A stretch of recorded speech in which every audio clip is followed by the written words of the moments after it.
কুরআনে বর্ণিত এমন এক রমণী যার অর্ধেক জিন অর্ধেক মানুষ, ইতিহাসের সবচেয়ে রহস্যময় রমণী রানী বিলকিস। তিনি ছিলেন হযরত সুলাইমান এর স্ত্রী। বিলকিস এমন একটি রাজ্য শাসন করতেন যা দক্ষিণ আরব থেকে শুরু করে আফ্রিকা পর্যন্ত বিস্তৃত ছিল। তার সম্পর্কে কিছু অবিশ্বাস্য তথ্য আছে যা আপনার জানা উচিত। যেহেতু কিছু ইতিহাসবিদ দাবি করেছেন যে তিনি অর্ধেক মানুষ এবং অর্ধেক জিন ছিলেন, তাহলে প্রশ্ন, জিনদের রাজা নবী সুলাইমান কি মানুষ হয়ে সত্যিই কোনো জিনকে বিয়ে করতে পারেন? ইসলামী ইতিহাস এ সম্পর্কে কি বলে? এই ঘটনা শুরু হয়েছিল একটি ছোট্ট পাখির মাধ্যমে, কুরআনে যার নাম হুদহুদ বলা হয়েছে। হুদহুদ যে মানুষদের কথা বুঝতে পারত এবং নবী সুলাইমানের এক বিশ্বস্ত গোয়েন্দা ছিল এবং দূর দেশ থেকে গুরুত্বপূর্ণ রাজনৈতিক সংবাদ নিয়ে আসত। আপনি যদি প্রস্তুত থাকেন, চলুন পুরো ঘটনা বিস্তারিত জানি। নবী সুলাইমানের সেনাবাহিনী ছিল ইতিহাসের অন্যতম অদ্ভুত এক সেনাবাহিনী। এই বাহিনীতে ছিল মানুষ, জিন, পাখি এবং অন্যান্য প্রাণী। এমনকি বাতাসও নবী সুলাইমানকে যেখানে ইচ্ছা সেখানে নিয়ে যেত। মানব বাহিনীতে ছিল পদাতিক সৈনিক ও অশ্বারোহীরা। জিন সৈনিকরা ছিল মানুষের চোখে অদৃশ্য। এই সেনাবাহিনীকে এত ভয়ঙ্কর করে তৈরি করা হয়েছিল যে শত্রুরা তাদের অনেক সদস্যকে দেখতেই পেত না। কিছু পাখি ও প্রাণীও সেনাবাহিনীতে যোগ দিয়েছিল। সিংহ ছিল প্রাণী বাহিনীর নেতা, তারপর ছিল বাঘ। পাখি বাহিনীতে ছিল অনেক বাজ পাখি ও শিকারী পাখি। হুদহুদ পাখিটি ছিল গোয়েন্দা বিভাগের দায়িত্বে। এই হুদহুদের দায়িত্ব ছিল অনেক দূরে উড়ে গিয়ে শত্রুপক্ষের ওপর নজরদারি করা। সে সবকিছু পর্যবেক্ষণ করত এবং শিখে নিত, তারপর ফিরে এসে প্রতিবেদন দিত। হুদহুদের ভূমিকা ছিল অত্যন্ত সংবেদনশীল এবং গুরুত্বপূর্ণ। যখন বাহিনী একত্রিত হয়েছিল, অনেক প্রাণী লক্ষ্য করেছিল হুদহুদ অনুপস্থিত। তারা নিজেদের মধ্যে ফিসফিস করতে লাগল, কমান্ডার শিগগিরই এসে পড়বেন এবং বুঝতে পারবেন যে হুদহুদ অনুপস্থিত। অবশেষে সুলাইমান নবী যখন বাহিনীর কাছে আসলেন, তখন ফিসফাস আরও জোরালো হল। তিনি এসে দেখলেন হুদহুদ নেই। আসলে হুদহুদ তখন সাবা দেশে অবস্থান করছিল। সে বহু পথ পাড়ি দিয়ে গিয়েছিল এবং তার ভেতরে অনুভব করছিল যে সে কোনো গুরুত্বপূর্ণ সংবাদ উদ্ধার করবে। সে শহরের ওপর অবস্থিত একটি উঁচু গাছের ওপর নামল। সেখান থেকে সে রাস্তাঘাট, ঘরবাড়ি, প্রাসাদ এবং ফটক সব কিছু পর্যবেক্ষণ করল। সে কিছু অস্বাভাবিক পরিস্থিতি অনুভব করল। দেখা গেল মানুষরা যেন কোনো অনুষ্ঠানের জন্য জড়ো হচ্ছে। তাই সে শহরে বসবাসকারী আরেক হুদহুদকে জিজ্ঞেস করল, ও সুন্দর হুদহুদ, দয়া করে বলো, এই শহরে কি হচ্ছে? মানুষরা যাচ্ছে সাবার রানীর দর্শনে। তারা সবাই সেখানে সূর্যের সামনে সিজদা করবে। সুলাইমানের গোয়েন্দা পাখি তখন নিশ্চিত হয়ে গেল তার অনুভূতি ঠিক ছিল। সে প্রথমে রক্ষীদের দেখল, তারপর কমান্ডার ও সৈন্যদের। সব শেষে সাবার রানী নিজে সিংহাসন থেকে বেরিয়ে এলেন। তিনি তার সিংহাসন থেকে নেমে জনগণকে নেতৃত্ব দিলেন। তিনি তার দুই হাত উঠিয়ে সূর্যের সামনে সিজদা করলেন। সব মানুষ তার সঙ্গে সিজদা দিল। হুদহুদ সবকিছু লক্ষ্য করল আর ভাবছিল, নবী সুলাইমান এই সংবাদ পেয়ে কি প্রতিক্রিয়া দেখাবেন। সে তৎক্ষণাৎ উড়াল দিয়ে ফিরে এলো। অনেক দিন ক্লান্তিকর ভ্রমণের পর সে পৌঁছালো সেই স্থানে যেখানে সুলাইমানের পুরো বাহিনী একত্রিত হয়েছিল। সব পাখি তাকে ঘিরে ধরল। তারা সব ক্ষুব্ধ ছিল। একটি ছোট চড়ুই প্রথমে বলল, তুমি কোথায় ছিলে? নবী সুলাইমান তোমার ব্যাপারে জানতে চেয়েছেন। আমরা আশা করি তোমার কাছে যথাযথ ব্যাখ্যা আছে। হুদহুদের ভিতরে আরও ভয় ঢুকে গেল। সে সিদ্ধান্ত নিল এখনই নবী সুলাইমানের কাছে গিয়ে ক্ষমা চাইতে হবে। সে কাঁপতে কাঁপতে নবী সুলাইমানের তাঁবুর দিকে উড়ে গেল। তখন নবী সুলাইমান রাতের খাবার খাচ্ছিলেন। হুদহুদ জানালা দিয়ে ঢুকে চুপচাপ টেবিলের এক কোণায় বসল। সে চেষ্টা করছিল সুলাইমানের হাত থেকে দূরে থাকতে, মাথা নিচু করে ভয়ে। সে ধীরে ধীরে বিনয়ের সঙ্গে সালাম দিল। সে মাথা তুলল, কিন্তু চোখ তুলতে পারল কেবল সুলাইমানের হাত ও বুক পর্যন্ত। সে তার নেতার কাছ থেকে অনেক কিছু শিখেছিল এবং সে জানত যে নবী সুলাইমানের মন ছুঁতে হলে তাকে স্পষ্টভাবে সত্য কথা বলতে হবে। আমার বাদশা, আমি এমন একটি জাতির সংবাদ এনেছি যাদের সম্পর্কে আপনি জানেন না। এক দূর দেশে আমি এমন এক নারীকে দেখেছি যিনি সাবার জাতির ওপর শাসন করছেন। তিনি এক বিশাল সিংহাসনে বসেন এবং তার কাছে এমন সব জিনিস আছে যা কেউ চাইলেই পেতে পারে না। কিন্তু আমি দেখেছি তিনি এবং তার জাতি আল্লাহর পরিবর্তে সূর্যকে সিজদা করছে। শয়তান তাদের কাজকে তাদের কাছে শোভনীয় করে তুলেছে। এই শব্দগুলো ছিল শক্তিশালী। হুদহুদ দেখালো তার অনুপস্থিতির পেছনে সত্যিকারের একটি কারণ ছিল। সে ছিল একটি গুরুত্বপূর্ণ মিশনে। নবী সুলাইমান জবাব দিতে শুরু করলেন, অবশ্যই আমাদের যাচাই করতে হবে তুমি যা বলছো তা সত্য কিনা। আমি একটি চিঠি লিখব, তুমি এটি তাদের কাছে পৌঁছে দিবে এবং দেখবে তারা কি প্রতিক্রিয়া দেখায়। হুদহুদ চিঠি নিয়ে দ্রুত উড়ে গেল সাবার দেশে।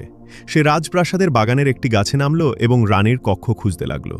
সে দেখল একটি বিশাল কক্ষ, যার বড় একটি বারান্দা ছিল। বুঝতে পারল এটাই রানীর ঘর।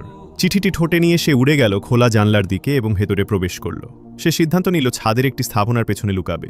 সে বাইরে তাকিয়ে দেখল রানী বিছানায় ঘুমাচ্ছেন। তার চুল বালিশের ওপর ছড়িয়েছিল।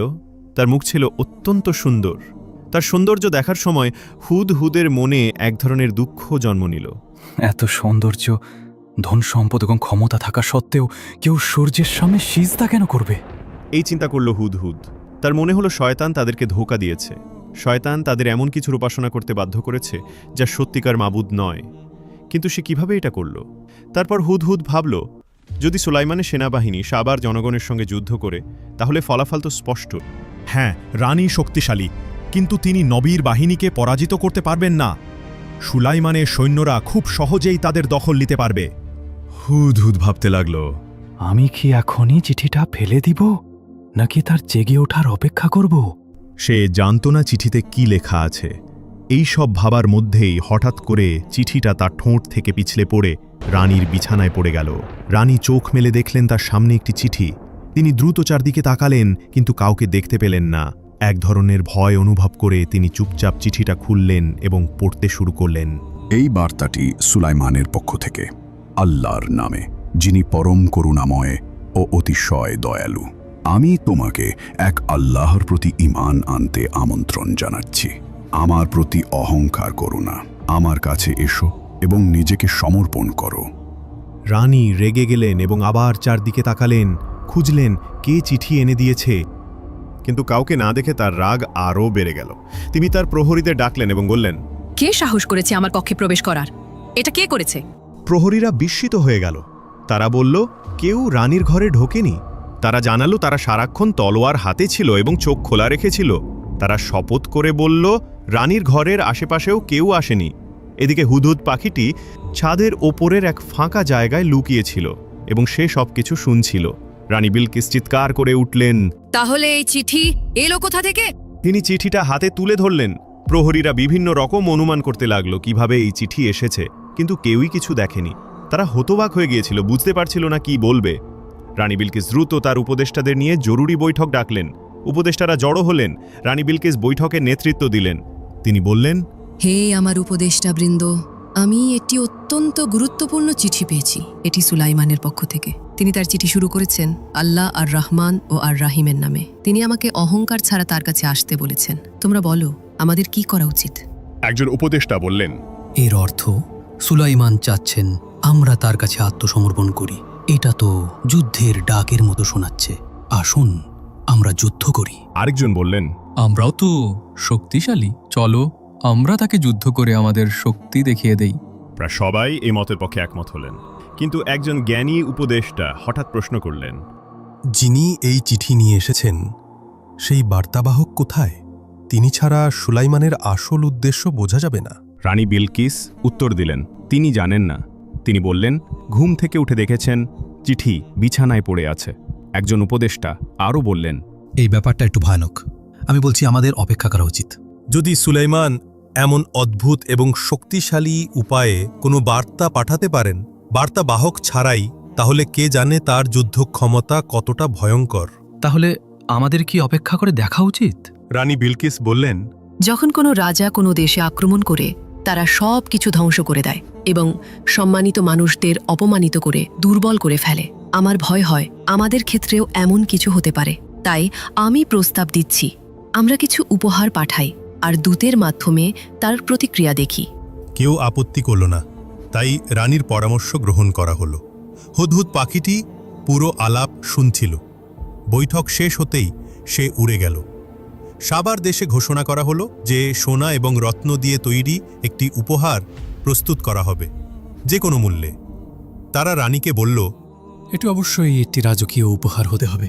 সুলাইমান ছিলেন একজন শক্তিশালী ও ভয়ানক মানুষ এবং কেবল একটি বহুমূল্য উপহারই হয়তো তাকে খুশি করতে পারবে। রাজ্যের ভবিষ্যৎ নির্ভর করছিল তার অনুগ্রহের ওপর। রাজ্যের শিল্পীরা দিনরাত এক করে কাজ শুরু করল এই বিশেষ উপহার তৈরিতে। তারা বিভিন্ন মূল্যবান উপকরণ ব্যবহার করল। অবশেষে উপহার তৈরি হলো। এটি ছিল একটি সোনার তৈরি থালা। এর দুই পাশে ছিল সোনা ও রত্ন দিয়ে তৈরি দুটি নেকড়ে। রানী বিলকিস যখন এই চমৎকার এবং দামি উপহারটি দেখলেন, তিনি খুশি হলেন। তিনি তার দূতের প্রস্তুত হতে এবং সুলাইমানের কাছে এটি পৌঁছে দিতে বললেন। তিনি নিজের একটি সেনাপতিও পাঠালেন যাতে সুলাইমানের সামরিক শক্তি সম্পর্কে আরও জানা যায়। তিনি তার দূতদের বললেন, জানার চেষ্টা করো সুলাইমান আমাদের কাছ থেকে আসলে কি চান এবং তার সেনাবাহিনী কতটা শক্তিশালী। হজরত সুলাইমান ইতিমধ্যেই হুদহুদের মাধ্যমে রানীর সভা সম্পর্কে জেনে গিয়েছিলেন। হুদহুদ যখন সীমান্তে ঘুরছিল তখন সে দূতদের কাফেলা দেখতে পেল এবং দ্রুত সুলাইমানের কাছে ফিরে গিয়ে খবর দিল। তার কাছ থেকে শুনে সুলাইমান বুঝলেন যে রানী উপহার পাঠাচ্ছেন।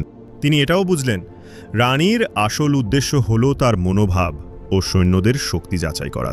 তাই সুলাইমান আদেশ দিলেন তার সেনাবাহিনীকে প্রস্তুত হতে এবং সারিবদ্ধভাবে রানীর দূতদের গ্রহণ করতে হবে। তিনি কিছু মানুষও পাঠালেন তাদের অভ্যর্থনা জানাতে। হযরত সুলাইমানের একটি মাত্র উদ্দেশ্য ছিল, আমি চাই তারা আমার সঙ্গে দেখা করার আগেই নিজেদের পরাজিত মনে করুক। রানী বিলকিসের দূতেরা হঠাৎ এক বিশাল বাহিনীর সামনে এসে পড়ল। তারা সৈন্যদের সংখ্যা গুনতে লাগলো এবং কোন কোন প্রাণী এই বাহিনীতে রয়েছে তা লিখে রাখল। তাদের বিস্ময়ের সীমা রইল না যখন তারা দেখল সুলাইমানের সেনাবাহিনী কেবল মানুষের নয়, বরং সিংহ, বাঘ, হাতি, পাখি এবং আরও অনেক প্রাণী নিয়ে গঠিত। তারা আরও দেখল এই সেনাবাহিনী বাতাস ব্যবহার করে এক স্থান থেকে অন্য স্থানে চলাচল করতে পারে। তাদের চোখ বড় হয়ে গেল, মুখ হা হয়ে গেল বিস্ময়ে। এই বাহিনী ছিল একেবারেই আলাদা, মহিমাময় এবং ভয়ঙ্কর।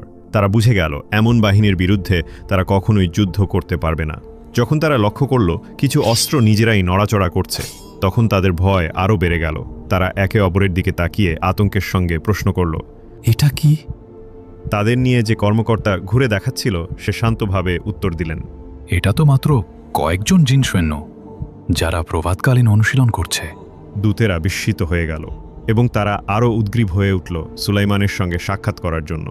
কিন্তু হযরত সুলাইমান সরাসরি তাদের সঙ্গে দেখা করতে অস্বীকার করলেন। তার পরিবর্তে তিনি তার এক অধিনায়ককে পাঠালেন তাদের সঙ্গে কথা বলতে। ওই কর্মকর্তা দূতদেরকে প্রাসাদে দুপুরের আহারের আমন্ত্রণ জানালেন। দূতেরা চারদিকে তাকিয়ে বুঝতে পারলেন তাদের আনা উপহারগুলো কত তুচ্ছ এবং মূল্যহীন মনে হচ্ছে সুলাইমানের রাজত্বের গৌরব ও ক্ষমতার তুলনায়। তবুও তারা সংকোচ ও লজ্জার সঙ্গে উপহারগুলো হস্তান্তর করল। কর্মকর্তা উপহারগুলো সুলাইমানের কক্ষে নিয়ে গেলেন, কিন্তু কিছুক্ষণের মধ্যেই তিনি আবার ফিরে এলেন সেই উপহারগুলোর সঙ্গে নিয়েই। তিনি সেগুলো টেবিলে রেখে বললেন, নবী সুলাইমান এই উপহারগুলো গ্রহণ করতে অস্বীকার করেছেন। এরপর তিনি সুলাইমানের বার্তা তুলে ধরলেন, তোমরা কি মনে করো তোমাদের সম্পদ দিয়ে আমাদের প্রভাবিত করতে পারবে? আল্লাহ আমাদের যেটুকু দিয়েছেন তা তোমাদের থেকে অনেক উত্তম। তোমাদের উপহার ফিরিয়ে নাও।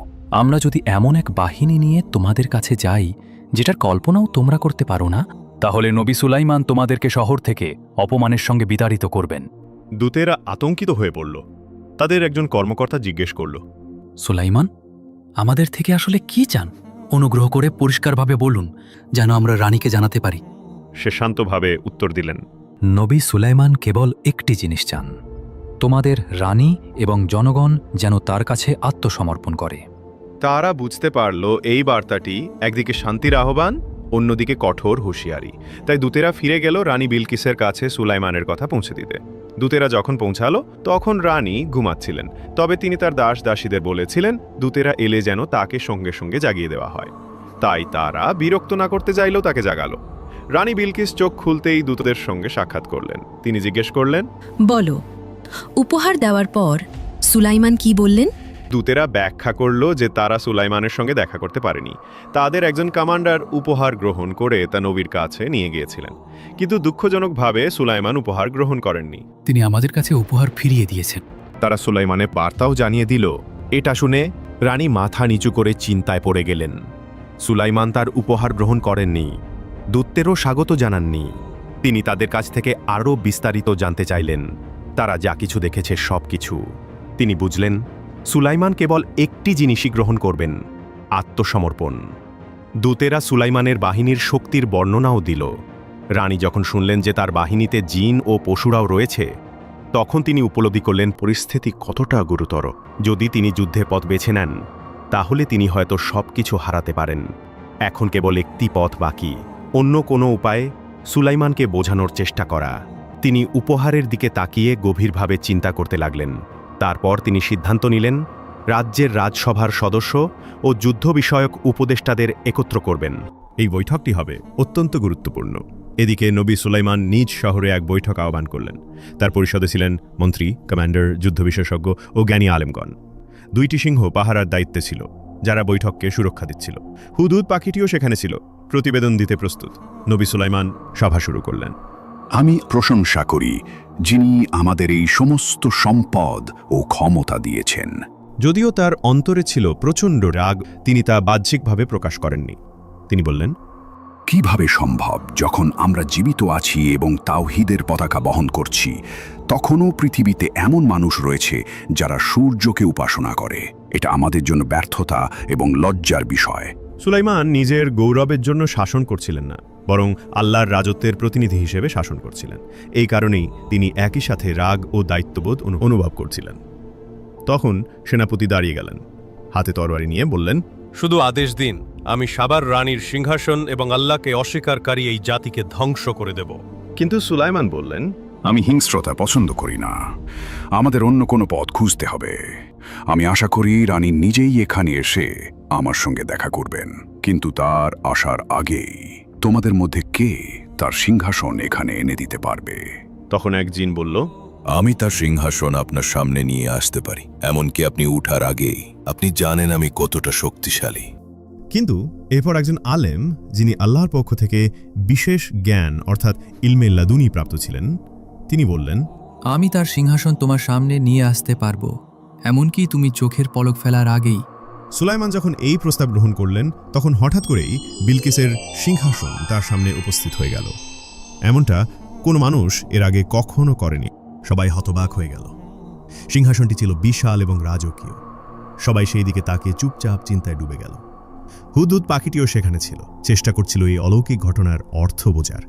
এদিকে সাবা নগরীতে রাজসভার ও যুদ্ধ পরিষদের সভা বসেছিল। রানী বিলকিস সেই সভার নেতৃত্ব দিচ্ছিলেন।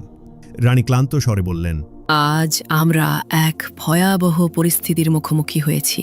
সুলাইমান চায় আমরা তার কাছে আত্মসমর্পণ করি। সে আমাদের শক্তি ধ্বংস করে দিতে হুমকি দিচ্ছে। আমি তোমাদের কাছে সাহায্য চাইছি, চলো একটা সমাধান খুঁজে বের করি। উপদেষ্টারা একমত হলেন। সম্ভবত কেবল রানী নিজে সুলাইমানের কাছে গিয়ে আরও বড় উপহার দিলে শান্তি আসতে পারে। কিন্তু তারা এটাও বললেন, যদি এই উপহারও প্রত্যাখ্যান করা হয়, তাহলে যুদ্ধই একমাত্র বিকল্প। আর এই যুদ্ধ হয়তো ইতিহাস থেকে আমাদের অস্তিত্বকেই মুছে ফেলবে। সবাই রানী বিলকিসকে তাদের শেষ আশা হিসেবে দেখছিল। তাই রানী ঝুঁকি নেওয়ার সিদ্ধান্ত নিলেন। তিনি নিজেই সুলাইমানের প্রাসাদে যাবেন। প্রস্তুতি শুরু হলো। নতুন আরও সুন্দর এবং দামি উপহার তৈরি করার পরিকল্পনা করা হলো। হজরত সুলাইমান জানতেন রানীর ক্ষমতা ও উন্নতির ধারণা ভুল। তিনি তার দেশের শিল্প ও প্রযুক্তি নিয়ে গর্ব করতেন। কিন্তু নবী সুলাইমান তাকে একটি গুরুত্বপূর্ণ সত্য শেখাতে চেয়েছিলেন।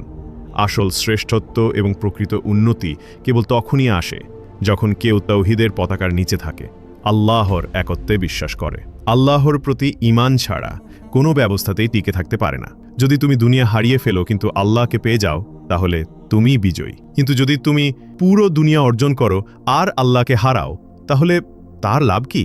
হযরত সুলাইমান, যিনি এক জ্ঞানী নবী ছিলেন, কেবল বিলকিসের সিংহাসন আনার নির্দেশ দেননি, বরং তিনি আরও একটি নির্দেশ দেন, সিংহাসনের ডিজাইন বদলে দিতে হবে। যখন সুলাইমান সিংহাসনের উপর সূর্যের প্রতীক দেখলেন, তিনি বললেন, কত বড় বোকামি! কেউ কি সূর্যের উপাসনা করে? যদি সূর্য সোনার তৈরিও হতো, তবুও তার সামনে সিজদা করা একেবারেই অর্থহীন। তিনি নির্দেশ দিলেন সিংহাসনের কিছু অংশ পরিবর্তন করতে। তার নির্দেশ অনুযায়ী সিংহাসনের পুনরায় নকশা করা শুরু হলো। এদিকে রানী বিলকিস যখন তার যাত্রার প্রস্তুতি শেষ করছিলেন, তখন তিনি একটি কাফেলা প্রস্তুত করতে বললেন, যেন তা তার সঙ্গে যাত্রা করে। এই সময় সুলাইমান ডেকে পাঠালেন তার রাজ্যের সেরা স্থপতিকে এবং বললেন, তুমি কি জানো আমি কেন তোমাকে ডেকেছি? আমি এমন একটি প্রাসাদ নির্মাণ করতে চাই যা পানির উপর তৈরি, দেখতে মনে হবে যেন তা পানিতে ভেসে আছে। এর প্রবেশ পথ হবে স্বচ্ছ, যেন কেউ নিচে তাকালে ভাববে এটি কেবল পানি। স্থপতি বলল, যদি আপনি তাই চান তাহলে আমি মেঝেতে খাঁটি কাচ ব্যবহার করব, যাতে নিচের পানি পরিষ্কারভাবে দেখা যায়। সুলাইমান বললেন, হ্যাঁ, সেটি একদম উপযুক্ত হবে। তুমি কি বলতে পারো এই নির্মাণ শেষ হতে কত সময় লাগবে? স্থপতি উত্তর দিল, যদি আপনি জিনদের সাহায্যের অনুমতি দেন তাহলে এই 2 সপ্তাহেই শেষ হয়ে যাবে, আর যদি শুধুমাত্র মানুষ তৈরি করে তাহলে অনেক সময় লেগে যাবে। আমি জিনদের সাহায্যের নির্দেশ দেব, কিন্তু আমি চাই মেঝে হোক একদম স্বচ্ছ কাঁচ দিয়ে, যাতে নিচের পানি পুরোপুরি দেখা যায়। স্থপতি আবার জিজ্ঞেস করল, হে আমার সর্দার, আপনি কি ছাদ বা দেয়ালের জন্য বিশেষ কিছু চান? সুলাইমান উত্তর দিলেন, তুমি কি মনে করো? স্থপতি বলল, আমি মনে করি ছাদ কাচের হওয়া উচিত, তাহলে সূর্যের আলো পানিতে প্রতিফলিত হয়ে এক অপূর্ব দৃশ্য সৃষ্টি করবে। আমি এটাও প্রস্তাব করি দেয়ালগুলো আয়না দিয়ে তৈরি করা হোক। নবী সুলাইমান এই ভাবনাগুলো শুনে খুশি হলেন এবং স্থপতিকে কাজ শুরু করতে নির্দেশ দিলেন। স্থপতি কাজ শুরু করলেন। কিছুদিনের মধ্যেই পানির উপরে এক চমৎকার প্রাসাদ গড়ে উঠতে লাগল। আর ঠিক তখনই রানী বিলকিস পৌঁছাচ্ছিলেন সুলাইমানের ভূখণ্ডের কাছাকাছি। হুদহুদ পাখিটি এক অফিসারকে সঙ্গে নিয়ে সীমান্তে রানীর জন্য অপেক্ষা করছিল। যাত্রাপথে রানী বিভিন্ন অদ্ভুত জিনিস লক্ষ্য করছিলেন। দূতেরা যেসব গল্প বলেছিল সব সত্য ছিল। এই দেশ ছিল বিস্ময়ে ভরপুর। যতই তিনি প্রাসাদের কাছে যাচ্ছিলেন ততই বিস্মিত হচ্ছিলেন। তিনি সুলাইমানের সেনাবাহিনীর একটি অংশ দেখলেন। এটি ছিল সবচেয়ে শক্তিশালী ভয়ঙ্কর বাহিনী যা তিনি আগে কোনোদিন দেখেননি। তার ভয় আরও গভীর হতে লাগল। তার হৃদস্পন্দন বেড়ে গেল, শ্বাস নিতে কষ্ট হচ্ছিল। এই বাহিনী মানুষের মনে হচ্ছিল না। এটি অবশ্যই কোনো ঐশী শক্তির সাহায্যে গঠিত।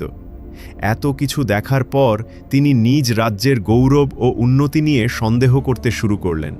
শহরে পৌঁছাতেই তার আত্মবিশ্বাস ভেঙে পড়তে লাগল। অহংকার ও গর্ব গলে যেতে শুরু করল।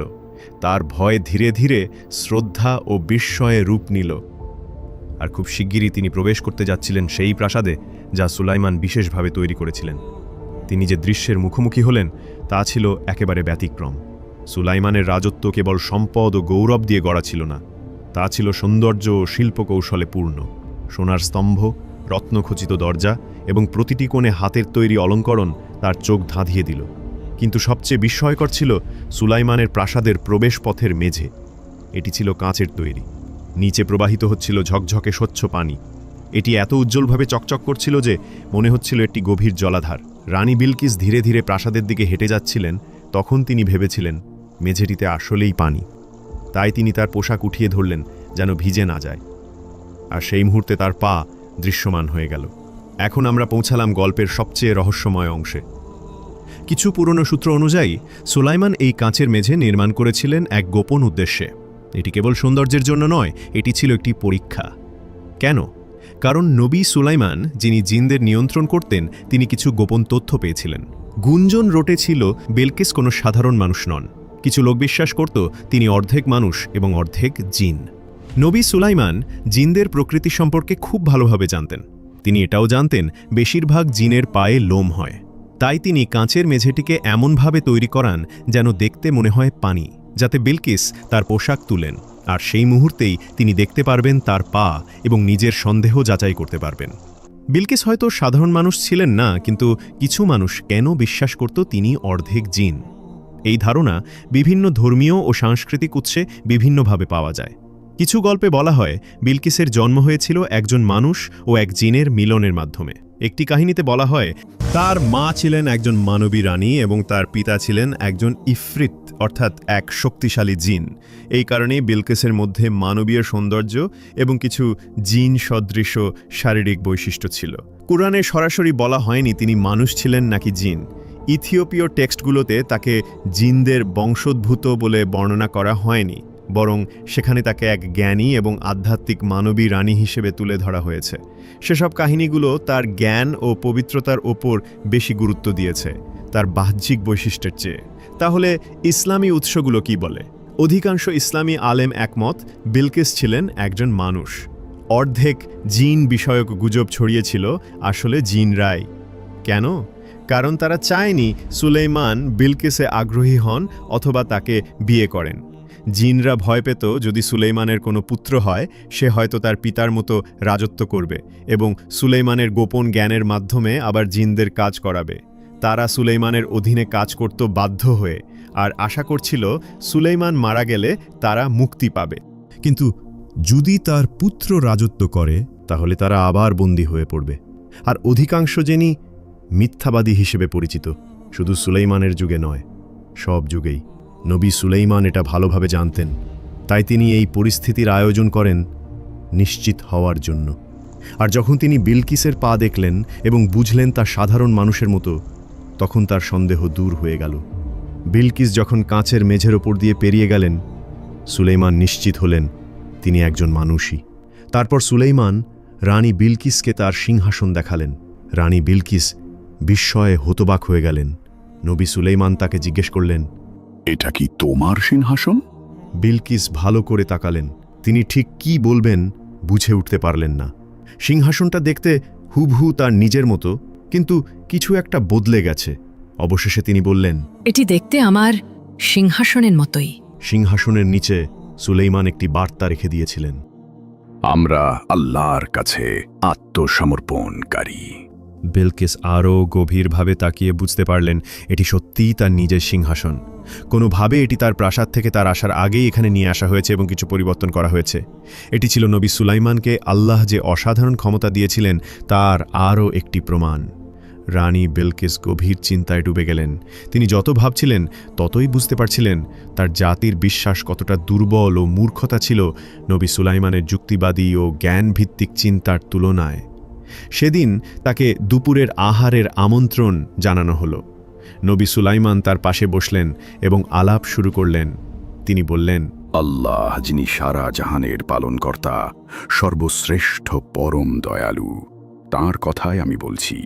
তিনি সূর্য সৃষ্টি করেছেন মানুষের সেবায়।